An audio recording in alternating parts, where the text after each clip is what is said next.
A Izrael je odbacio plan odbora za mir američkog predsjednika Donalda Trumpa za Gazu koji sadrži 15 tačaka i neće povući svoje snage sve dok se Hamas potpuno ne razoruža, izjavio je premijer Izraela Benjamin Netanjahu. On je prvobitno odobrio probno povlačenje pripadnika IDF-a iz 3 manja područja u blizini Rafe na jugu Gaze, ali je potom promenio stav. Bela kuća smatra da stav izraelskog premijera nije zabrinjavajuć, ocenjujući da je reč o političkom stavu uoči izbora u toj zemlji, objavio je izraelski kanal 12. Trump je krajem jula rekao da je Hamas, koji je gotovo 2 decenije upravljao Gazom, pristao da položi oružje. Izrael odbacuje plan od 15 tačaka. Čuo sam ljude kako govore, niste to rekli, mi jesmo. Ali evo ponavljam, Izrael odbacuje plan od 15 tačaka. Izraelske odbrambene snage neće se povući sve dok Hamas ne bude razoružan. A kada kažem razoružavanje Hamasa, mislim na teško, srednje i lako naoružanje, celokupno oružje. Govorimo o stvarnom, a ne prividnom razoružavanju. A upravo o ovoj temi razgovaram sa gostom vesti. Uključujemo Marka Savkovića iz ISAC fonda. Gospodine Savkoviću, dobrodošli u Euronews dan. Dobar dan. I evo sada na samom početku da vas pitam, Bela kuća izgleda nije previše pogođena ovim odbijanjem od strane Netanjahua Trumpovog plana i sam Trump je rekao da mu se čini da je Netanjahu to učinio zbog unutrašnjih političkih prilika, ali i samih izbora koji se bliže upravo u toj zemlji. Pa šta prema vašem mišljenju ovo odbijanje znači? Je li to zaista samo dimna zavesa? Pa, mislim, nije dimna zavesa. Možda je pokušaj da se kupi malo vremena. Tačno je, u pravu ste, njima se bliže izbori. Netanjahu već ima u glavi sliku koalicije koju bi želao da formira. Naravno, to su stranke desnice. Niko na toj strani političkog spektra ne želi da popusti Hamasu u ovome. Tako da ovaj plan u koji je uloženo dosta truda, treba to reći, i američka administracija jeste stala iza njega, naročito nakon fijaska u Iranu. Praktično oni su se sada ponovo okrenuli, pokušaju da se situacija u Gazi nekako razreši, ali nema izgleda da će tako i biti.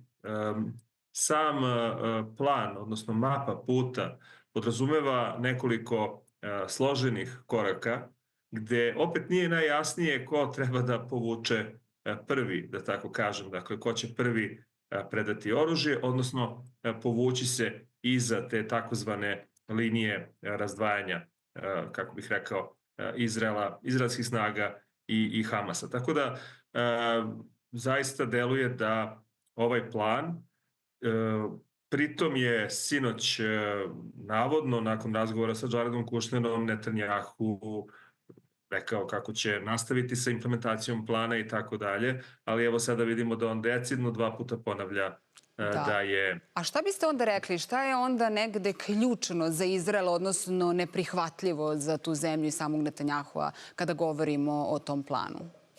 Pa ja mislim da je ključno to da prosto nema poverenja u Hamas. Nema poverenja, niko u ovom trenutku, pazite, nije to samo desnica, dakle, ako pogledamo i one političare poput Naftalija Beneta, recimo, i drugih koji su zapravo opozicija Netanjahu i koji predstavljaju, ako se to uopšte može sada reći, umerenije struje u Izraelu, niko nema poverenja u Hamas i tu ideju da će se na jednom razoružati.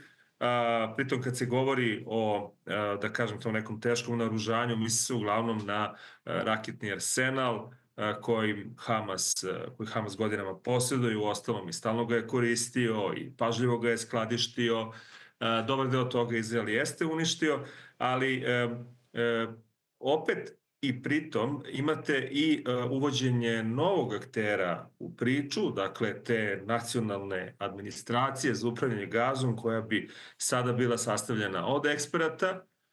Odbor za mir je radio na tome, Nikolaj Mladenov, bugarski veoma iskusni diplomata, je radio dugo na tome i praktično oni su došli do određenog rezultata, ali sada na ovom odlučujućem koraku čini se da tog poverenja nema. I to negde ne čudi. Situacija je radikalizovana do krajnjih granica u prethodne, evo, skoro 3 godine, tako da ako se sada ne napravi taj naredni korak, ako sada Netanjahu, uprkos izborima koji predstoje, ne pokaže, da kažem, jednu vrstu spremnosti, možda čak i na rizik, ja zaista ne vidim kako će se ova situacija u Gazi razrešiti. Da, i eto kada ste pomenuli gospodina Mladenova, koji je jedan od izaslanika Odbora za mir, upravo on pomenuo da je upravo poštovanje ovog plana i jedini način da se izbegnu događaji, odnosno napad koji se desio 7. oktobra 2023. godine. Pa šta mislite, prema vašoj proceni, je li ovaj plan od 15 tačaka zaista nešto najbolje što bi moglo da se dogodi u ovom trenutku? Jeste on to rekao, ali ja ne vidim da njemu bilo ko, da kažem, veruje, što naravno jeste šteta.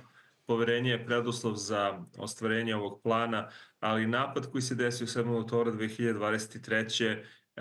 Nastao je u vrlo specifičnim okolnostima, dakle, sigurno jačanja Hamasa, sigurno jedne situacije gde je Izrael možda i potcenio pretnju koja dolazi.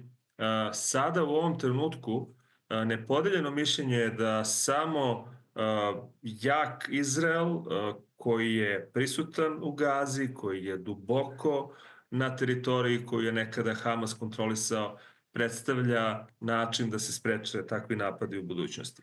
Ali koja je realna snaga Hamasa danas? Šta biste rekli?